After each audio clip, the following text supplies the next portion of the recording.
C'est un plaisir d'être là avec toi ce matin. Et ça fait un petit moment qu'on a prévu De commencer ce de projet. commencer ce projet. Et comme par hasard, aujourd'hui, on commence en improvisation. On n'a Ah. rien préparé. On va improviser. On va improviser, on va discuter autour d'un thème et puis on va partager avec l'auditeur, les auditeurs, les auditrices et on va voir si on peut ramener des valeurs, partager certaines expériences et connaissances qu'on a. Après, le but, c'est vraiment de partager ce qu'on sait. à C'est de pouvoir aider des personnes. Parce que, au final, le peu que tu sais, le peu qu'on sait, c'est beaucoup pour quelqu'un qui ne sait pas grand-chose. C'est beaucoup pour quelqu'un qui a besoin de ce que nous, on sait. Et ce qui parfois peut tuer des personnes, et c'est le fait d'avoir beaucoup de connaissances. C'est le fait d'avoir un cerveau qui est gros. Un cerveau qui est gros Tout à fait. et qui ne partage pas ce qu'il sait. Et en fait, aujourd'hui, on a beaucoup de personnes qui savent beaucoup de choses, qui ont une énorme connaissance, mais ne partagent pas. Pourquoi ? Parce qu'ils retiennent le fleuve. Le fleuve vient de Dieu, Du savoir. vient sur nous, le savoir vient sur nous, et ensuite, ce savoir, il doit continuer. Il ne faut pas le retenir. Si on le retient, ça veut dire qu'on n'est pas en train d'être une bénédiction dans la vie de l'autre, on n'est pas en train d'aider l'autre. Tout à fait, tout à fait. Et c'est tout le but de pouvoir parler. Et je dis souvent aux gens que je rencontre de partager ce qu'ils savent, de partager la connaissance. J'ai récemment commencé un projet, il y a, je pense, 2 ans. C'était des cours de guitare électrique. Au départ, c'était pas quelque chose que je voulais faire. Pourquoi ? Parce que j'estimais que je savais déjà jouer. J'avais déjà eu beaucoup d'expérience. Et tout ce que je voulais, c'était faire autre chose et garder tout ce savoir pour moi. Mais une fois que j'ai commencé à partager, j'ai vu à quel point il y avait des gens qui avaient besoin, que ce soit d'une petite connaissance que j'avais, d'un petit détail théorique, d'une petite motivation sur YouTube, sur Instagram, sur Facebook. Et je pense que c'est pareil pour toi. Parfois, tu as dit certaines choses que tu pensais que pour toi, c'était normal, c'était quelque chose de petit. Mais au final, la personne qui était en face de toi, elle t'a dit, mais waouh, ça fait la différence. Ça fait la différence dans sa vie. Ouais. Et pour ajouter à ce que tu dis, je suis tout à fait d'accord. Mais tu sais, l'une des raisons pour lesquelles, le plus souvent, nous avons du mal à partager ce que nous avons reçu comme éducation, formation, capacité et autres talents, nous avons du mal à les partager. C'est parce que le plus souvent, nous mesurons notre réussite par rapport à l'échec de l'autre. Par rapport à l'échec de l'autre. On se dit que ce qui me différencie de l'autre, c'est parce que je sais ça, lui, il ne le sait pas. Et automatiquement, il sait ce que je sais, il sait tout ce que je sais, je suis égal à lui. Et on ne supporte pas toujours l'idée d'être l'égal à l'autre. On veut être supérieur à l'autre. On veut être plus que l'autre. Et ça, c'est une forme d'égoïsme qui fait que, le plus souvent, on ne laisse pas couler ce fleuve de connaissances, de savoir qu'on a reçu. Et comme tu disais, on devient des obèses intellectuels. On accumule des connaissances, on accumule tout. Mais si on ne les partage pas, au final, ça ne sert à rien du tout. Parce que toute la connaissance est faite pour partager. Et malheureusement, ce cas de figure se présente dans tous les aspects de la vie. Que ce soit dans les aspects spirituels, dans les aspects financiers, dans les aspects... Et dans tous les aspects, dans tous les domaines, on a toujours tendance à cacher dès qu'on trouve quelque chose de bon. On le considère comme un trésor et on veut le garder pour soi. Et tu sais, il y a une phrase par rapport à tout ce que tu dis. Cette personne qui a beaucoup de connaissances, mais qui ne partage pas. Et quand j'ai entendu cette phrase, ça m'a choqué. La phrase était la suivante. Quelqu'un qui a beaucoup de connaissances, beaucoup d'informations, et qui ne partage pas, n'est qu'un ignorant bien informé. Exactement. Et tout ce qu'il a reste en stade d'information. L'information. On passe d'information à connaissance, c'est quand on le transmet. Parce que pour le transmettre, en quelque sorte, on le met en pratique. on laisse couler. Donc, on l'assimile, on le digère, c'est l'information. Parce que, par exemple, tu parlais de toi tout à l'heure quand tu faisais de la guitare, tes premiers cours en ligne. Mais tu vas voir la différence qu'il y a quand tu reçois cette information, comment faire un accord, les différentes techniques, tactiques, etc. Mais quand tu essaies de les transmettre, ça demande à ce que tu digères cette information plus. Oui, plus. Tu travailles plus. Exactement. Pour le transmettre, tu as besoin de le digérer, de le maîtriser. Donc, en partageant, on se développe sans qu'on se rende compte. Ouais. On assimile ce qu'on a appris encore mieux. On dit que celui qui partage ce qu'il sait, celui qui partage la connaissance qu'il a, ça veut dire qu'il se vide pour recevoir plus de Dieu. Exactement. Parce que s'il a beaucoup de connaissances, s'il a beaucoup sur lui, ça veut dire qu'il ne pourra pas recevoir plus de Dieu. Tout simplement. Tout à fait. Tout à fait. Et je me rappelle à un certain moment de mon parcours en tant que chrétien, j'avais certains doutes. Mais j'ai fait beaucoup de recherches. J'ai fait beaucoup de recherches sur ce que les scientifiques pensaient de Dieu, ce qu'ils disaient. Et j'ai remarqué une chose. Il y a des scientifiques non chrétiens, non croyants.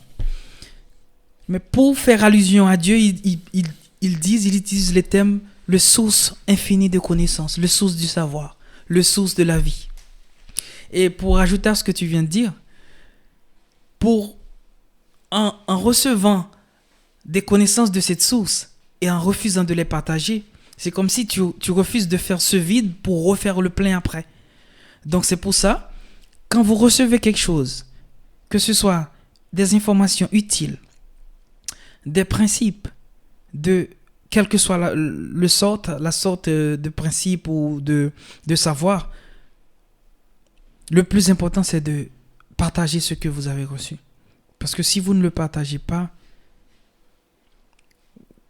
vous grandissez pas. Vous grandissez pas personnellement et vous ne permettez pas à l'autre à côté de vous de grandir. La finalité, c'est de recevoir pour donner. Je sais que c'est pas toujours évident. Je sais que c'est pas toujours facile, mais la finalité reste et demeure partager ce que vous avez reçu. Et je sais pas qu'est-ce que tu penses, Frangin. Et pour arriver à cette étape, on a besoin de travailler sur soi.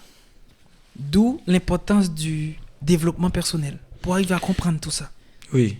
Il faut un travail sur soi. Il faut un travail sur soi. Et justement, en parlant de ça, j'ai mon livre avec moi. C'est un livre que j'ai écrit en 2021. C'est Les secrets du leadership. Et justement, dans ce livre, je le divise en deux parties. C'est d'abord un travail sur soi. Ouais, c'est d'abord l'idée soi-même. Ok. Il est divisé en deux parties. La première partie de ce livre, et je vais te la montrer. Alors, c'est là. Voilà. Le leadership et moi. Parce que avant de vouloir partager quelque chose, il faut déjà que je travaille sur moi. Il faut déjà que je travaille certains points. Ma spiritualité, mon corps, mon âme. Le spirituel, c'est avec Dieu. Le corps, c'est tout ce qui est musculation, sport, bien manger.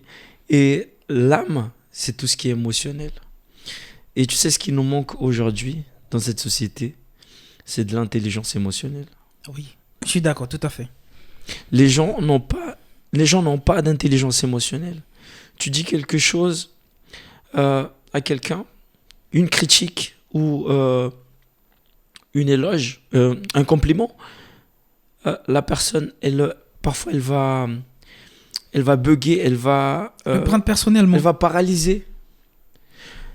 Et c'est ce qu'on disait tout à l'heure. C'est que tout compliment et toute critique, toute mauvaise critique doit être égale à 0.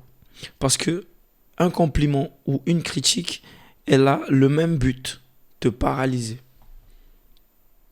Si toi, tu travailles avec des compliments, tu es motivé par les compliments, une fois que les compliments s'arrêteront, tu vas aussi arrêter ce que tu fais.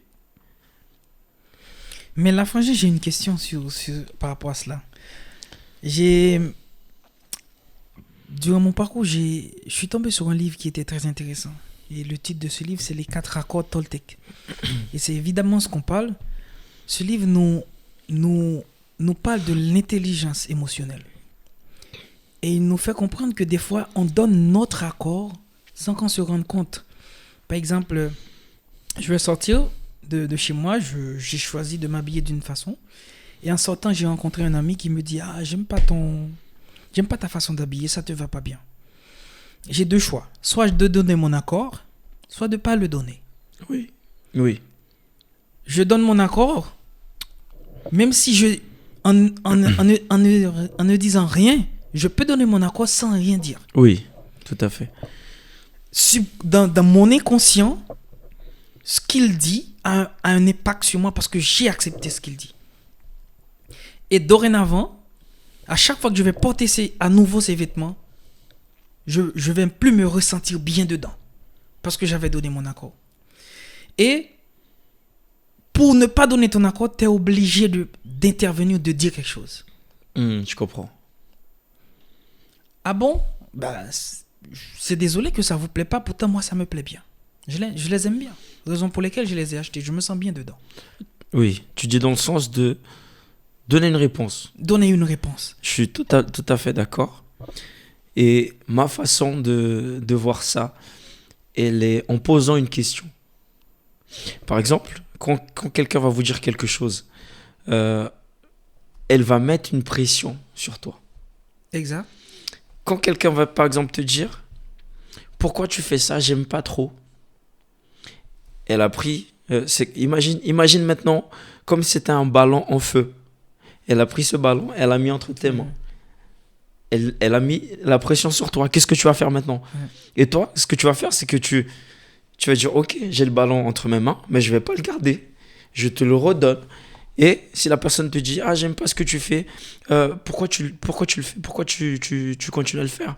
Toi, tu vas dire, tu vas prendre le ballon et tu vas le redonner à la personne. Pourquoi tu penses que je devais m'arrêter? Tu as pris la pression et tu as remis entre les mains de la personne. Et là, ça revient à ce que tu dis. C'est donner une réponse. Et ma réponse, c'est en posant une question. On rappelle que à chaque fois qu'on voulait piéger Jésus avec une question, Jésus répondait avec une autre question. Ils arrivent avec une femme adultère devant Jésus et ils disent, voilà, on a pris cette femme adultère. Selon la loi, on doit la lapider. Et on fait comment? On fait comment maintenant? Jésus, au lieu de répondre, au lieu de garder le ballon en feu avec lui, il dit, ok, ben celui qui n'a pas de péché, qui lance la première pierre. Qu'est-ce qu'il a fait? Il a redonné la pression. Il a enlevé la pression de ses mains et il a donné à quelqu'un d'autre. C'est ça. Et autre chose que je voulais ajouter, en réagissant face à l'intervention de la personne, vous envoyez un message à ton subconscient que je ne suis pas d'accord avec ce qu'elle dit, que la personne vient de dire. Je ne donne pas mon accord. Parce que le plus important, c'était même pas de répondre à la personne, que la personne sache que tu n'es pas d'accord. En réalité, tu n'as rien à faire que la personne soit d'accord avec la façon dont tu t'es habillé ou pas. Mais tu as besoin que ton subconscient le comprenne. Tu as besoin de mettre des mots et d'être clair, de faire la lumière sur ça, dans ton subconscient. Que je ne suis pas d'accord avec ce qu'elle dit parce que ce n'est pas son avis qui m'importe. C'est ce que je pense, c'est comment je me sens qui importe. Et c'est des choses qui arrivent souvent à des enfants quand, dans notre enfance, on subit des moments comme ça, à l'école. Oui. Où on va faire face à un professeur ou à des camarades, par exemple un professeur de mathématiques qui vient et le plus souvent il fait une classification, les élèves qui sont intelligents et ceux qui ne le sont pas. Qui sont bêtes. Et tu grandis avec ça dans ta tête que je suis nul en maths. Et c'est un accord que tu donnes. Je suis nul en maths. T'acceptes. T'acceptes. Ouais. Et dans ton subconscient, dès que tu fais face à une difficulté qui fait allusion à un calcul mathématique ou arithmétique, le blocage arrive. N'oublie pas que tu es nul. Alors que on nous a pas appris à ne pas, dès petits, à ne pas donner nos accords à certaines choses. Oui. Et tu sais, ça c'est très important parce que depuis notre enfance, on est bloqué par certaines choses. Tout à fait. Et attention à ce que je vais dire, parce que la plupart de nos blocages viennent de nos parents. De nos parents. D'abord de nos parents. Ensuite de nos professeurs. Parce qu'ils ont passé beaucoup de temps avec nous. Oui. C'est des gens de confiance, des gens... De confiance. Voilà, tout à fait. Et ensuite de nos amis. Nos amis. Nos amis qui sont à côté de nous. Les blocages, eux, ils ont créé ce blocage en nous. Et tu sais, les parents, ils créent des blocages sur nous, pas parce qu'ils voulaient le mal. C'est des peurs qu'ils ont. Ils avaient peur. C'est des peurs qu'ils ont en eux. En eux, qui vont transmettre. Voilà, ils retransmettent ces peurs-là hein, sans se rendre compte, inconsciemment. Et justement, à propos de ça, les parents, ils veulent ton bien. Mais les parents, ils veulent que tu survives, que tu ne meurs pas. Que tu restes en bonne santé. Que tu restes en bonne santé. Et ils vont tout faire pour que tu ne meurs pas. Et ils vont te bloquer, ils vont te dire, lorsque tu croiseras des inconnus, tu ne leur parles pas. Lorsque il y aura quelqu'un qui va venir te parler, tu ne restes pas, tu pars. Lorsque il y aura une opportunité de travail, d'argent, attention, fais attention. Donc tu grandis avec cette mentalité. Avec cette croyance de ne pas faire confiance. C'est un blocage, tout simplement. De ne pas aller vers l'autre et de ne pas être réceptif quand l'autre vient vers soi. Exactement. Et on grandit comme ça. Et si on ne traite pas ces problèmes, si on ne traite pas ces blocages, on va les transmettre à nos enfants. Et nos enfants vont transmettre à leurs enfants, etc., etc. Et même autour de nos amis, eux, parfois, ils veulent nous bloquer aussi. Par exemple, quand on commence, je sais pas, une entreprise ou quelque chose, il y a des amis qui, pas par méchanceté, hein. Il y en a beaucoup, c'est pas par méchanceté, c'est parce qu'ils veulent te protéger.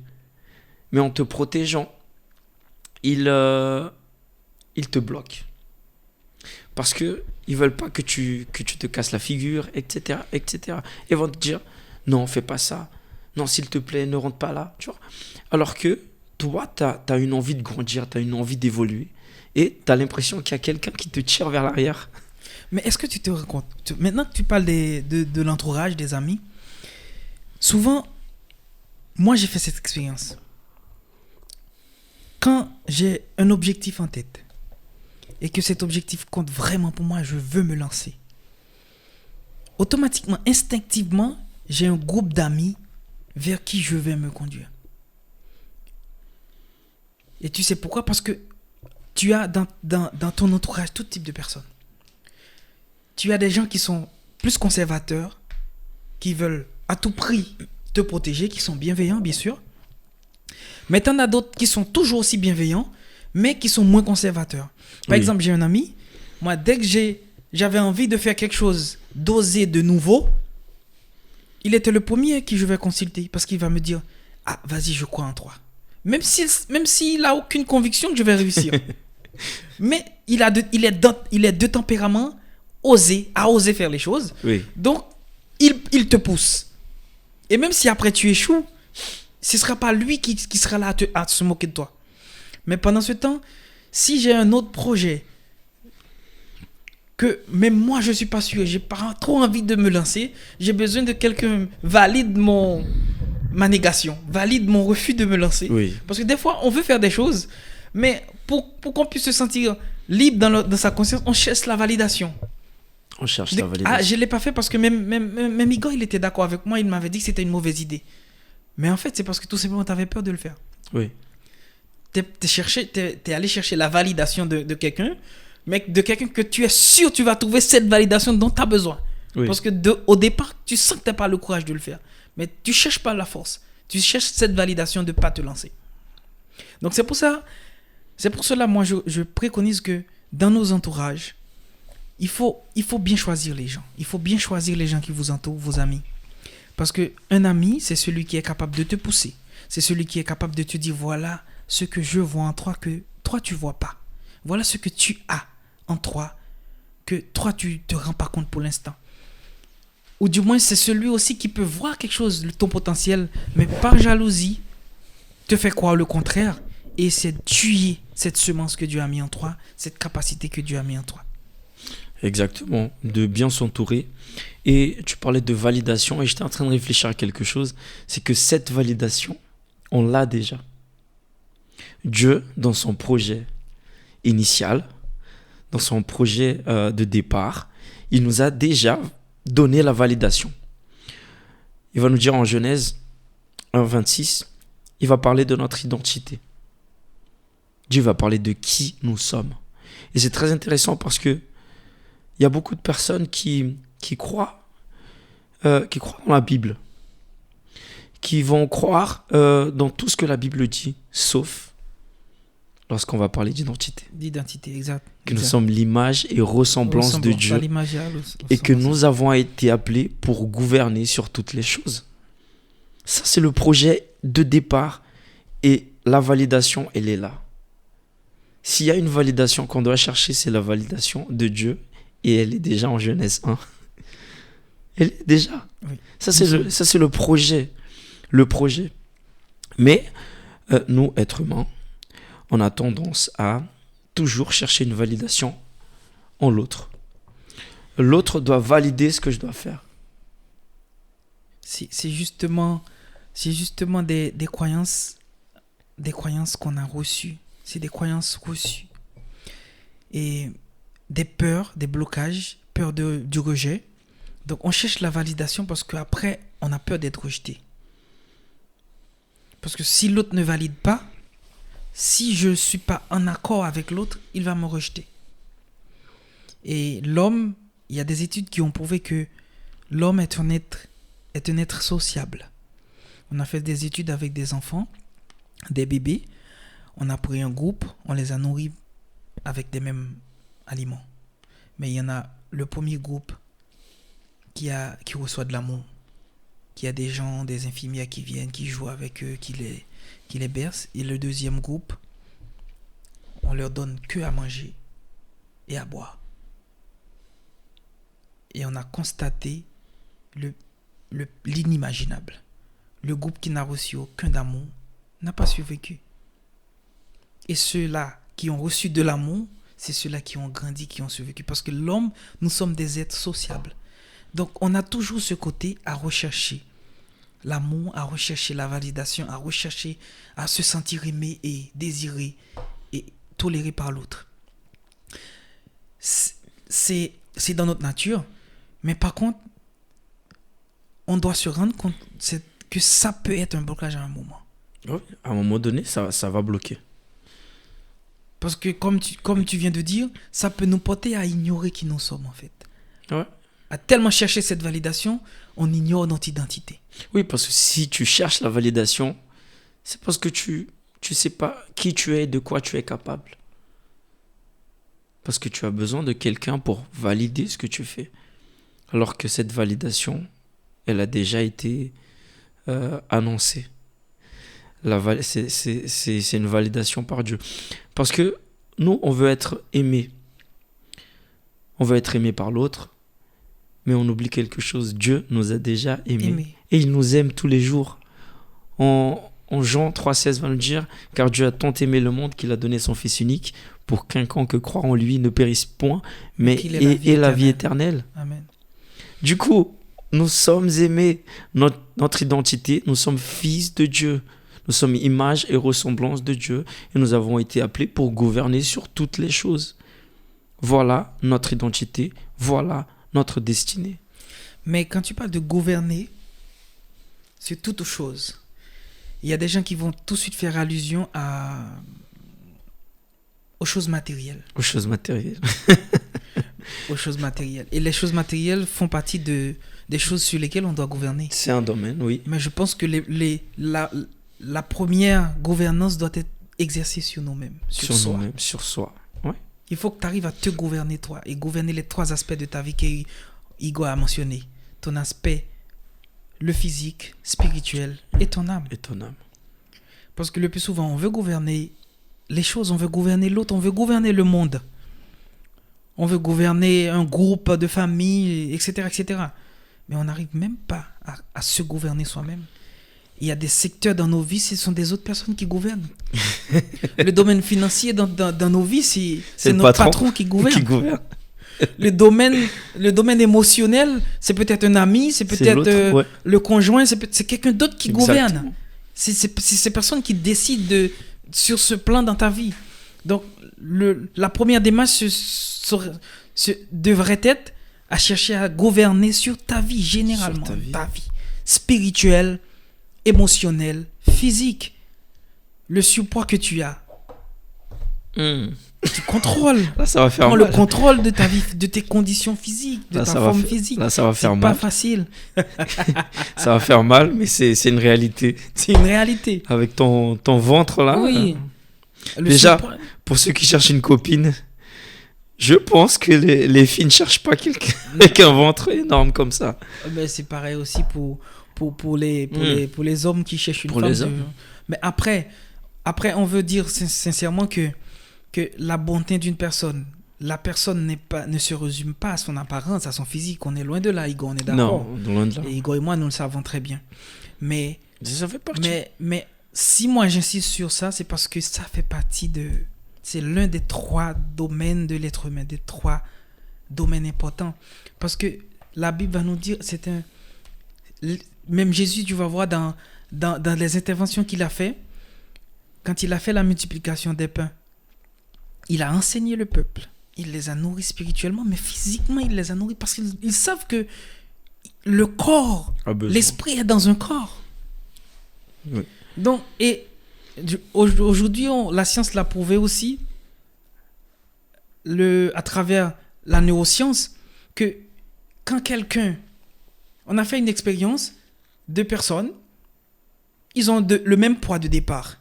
Un a fait une formation en pâtisserie et l'autre, il décide de faire des recherches sur les conditions sportives. L'autre, il a découvert, après, celui qui a fait une étude en pâtisserie, il a commencé à découvrir des bonnes petites pâtisseries, recettes et tout. Et tous les soirs, il lui fait un petit plaisir. L'autre, il commence à faire 10 km de marche quand il rentre du travail, il marche 30 minutes, 45 minutes. Et au bout de 3, 4, 5, 6 mois, il n'y a pas de différence entre eux. Mais au bout de 4, 5 ans, l'un d'entre eux a pris 15 kilos, l'autre a perdu 15 kilos. Mais qu'est-ce qui s'est passé? L'impact a été juste dans leur travail, dans leur famille. Celui qui a pris 15 kilos, il devient mal, il se sentait mal dans sa peau, il a perdu son boulot. Il n'arrivait plus à être un père, un mari pour sa femme et un père pour ses enfants, joyeux. Il est frustré, il est stressé, angoissé. Et il a perdu son foyer. Donc, c'est pour vous dire que les physiques, l'impact que ça peut avoir sur vous, ne le sous-estimez pas. Si vous n'êtes pas en bonne condition physique, vous ne pouvez pas réfléchir bien. Vous ne pouvez pas penser bien. Parce qu'il faut un esprit sain dans un corps sain. Dans un corps sain. Et pour ajouter à ce que tu dis, j'aimerais juste vous ramener une image de ce qu'est l'esprit, le corps et l'âme. Tu disais que on a besoin d'un corps fort, d'un corps sain et un corps qui soit gouverné. Exact. Il faut qu'on domine sur le corps. Mais parfois, le problème, c'est que il y a beaucoup de personnes qui vont vivre l'inverse. C'est le corps qui va dominer. C'est Tout pas... à fait. Alors, je vais vous dire, dans l'ordre, qui gouverne? Au final, qui gouverne parmi ces 3? Est-ce que c'est le corps, c'est l'âme ou c'est l'esprit? Alors, celui qui gouverne et qui doit gouverner, c'est l'âme. L'âme doit gouverner sur le corps. Ensuite, il y a l'esprit. L'esprit, c'est celui qui se connecte avec Dieu. C'est celui qui se connecte directement avec Dieu. Parce que l'âme ne peut pas se connecter avec Dieu. Le corps ne, le corps ne peut pas se connecter avec Dieu. C'est l'esprit qui se connecte. L'esprit donne le chemin. L'âme a la gouvernance. Et le corps exécute. Tout simplement. Tout simplement. Le corps est la voiture. L'âme est le pilote et l'esprit est le chemin. Du coup, c'est l'âme qui conduit ton corps sur un chemin donné par l'esprit. Et parfois, tu sais, il y a des gens qui meurent. Il y a des gens qui meurent. Cette personne a juste perdu la voiture. Le corps. Le pilote continue. Oui. Et tu sais, pour ajouter à ce que tu dis, il y a des hommes dans l'histoire du monde qui ont posé des actes héroïques. Et souvent, on nous dit que ce sont des gens qui ont une force de l'âme. Une force de l'âme. De l'âme. Parce qu'il y a des actes que tu peux poser dans ta vie. Par exemple, quelqu'un qui se jette dans le feu. Un pompier qui se jette dans le feu pour sauver un inconnu. Oui. Ça, ton esprit ne peut pas te pousser à faire ça. L'esprit, il est rationnel. C'est l'âme. C'est la force de l'âme qui peut te pousser à te sacrifier pour une personne que tu ne connais même pas. Tout en sachant que tu vas y rester. Et des fois, il y a une façon qu'on peut les nourrir. Nourrir l'esprit, nourrir l'âme et le corps. Mais nous, malheureusement, nous nourrissons plus ou moins, le plus souvent que le corps. Et c'est pour ça, le plus souvent, c'est le corps qui dirige. C'est le corps qui dirige. Alors que c'est le corps qui devait être dirigé par l'esprit, là. Mais c'est le corps qui dirige l'esprit et notre âme. T'imagines? D'où les conséquences du monde qu'on a aujourd'hui, des réalités à laquelle on fait face aujourd'hui. Et tout était fait. Tout est en train de se mettre en place pour qu'on a plus des hommes charnels que des hommes spirituels. Oui. Et des hommes faibles. Pour qu'on devienne des êtres charnels. Et plus on est charnel, plus on est faible. Plus on est faible. Parce que c'est le corps qui dirige. On peut manipuler nos désirs. On peut manipuler les désirs du corps. On peut manipuler les besoins du corps. Mais si l'esprit est fort, le corps, il obéit à l'esprit. Donc, d'où l'importance de jeûner. De jeûner. Parce que c'est un moyen de renforcer l'esprit. De tuer les envies du corps, de dire à mon corps, mais non, c'est pas toi qui dirige. C'est pas parce que tu as besoin de ça que tu dois avoir ça. Ça peut paraître difficile, mais c'est pas anodin, c'est très très très important. C'est très important. Je suis tombé sur une vidéo dernièrement, deux jeunes adolescentes. On leur pose la question, vous pouvez rester combien de jours sans avoir des rapports sexuels? L'autre a dit 3 semaines. Même si tu es en couple ou pas. Oui, je sais pas que je vais y arriver. L'autre a dit, moi, je veux même pas imaginer ça. Quand j'ai vu ça, j'étais choqué de voir comment, à un si jeune âge, un jeune est soumis à la sexualité et c'est normal. Impuissant au désir de son corps. C'est son corps qui dirige. Alors que le sexe, il y a des conditions pour ça. Il y a des conditions pour faire ça. C'est juste un besoin. C'est un besoin, mais un besoin dont Dieu a mis des règles. Oui. Voilà comment le satisfaire, voilà comment le faire. Et pour eux, c'est un besoin, mais en réalité, le sexe, c'est un partage, c'est une connexion, c'est une alliance. C'est une connexion d'âme. Alliance. C'est une alliance. Spirituellement, c'est Et fort. quand tu dis que tu peux pas rester 3 semaines, ça veut dire que le premier venu est servi. Donc tu es prêt à te faire alliance avec des inconnus, avec des milliers de personnes que tu connais pas, et tu te lies. C'est grave. C'est grave, franchement. Mais Dieu sait tout. Oui. Et si on en est là aujourd'hui, c'est justement pour aider les autres. C'est justement pour qu'on puisse permettre que un maximum de personnes puissent se réveiller, Oui. Avoir la conscience et de tout ça. puissent aller à l'encontre de ce courant. Parce qu'on est dans un courant, on se laisse emporter, mais sans savoir la destination. Oui. Bon. Je pense que nous arrivons à la thème. fin de ce thème. C'était un plaisir C'est un plaisir. d'être avec toi. Et À On la va prochaine continuer. pour une autre séance. Et ciao, c'était un plaisir. bah, écoutez, c'était un plaisir et on va se voir très bientôt. En tout cas, mettez dans les commentaires ce que vous en pensez et des sujets que vous aimeriez aborder, qu'on aborde.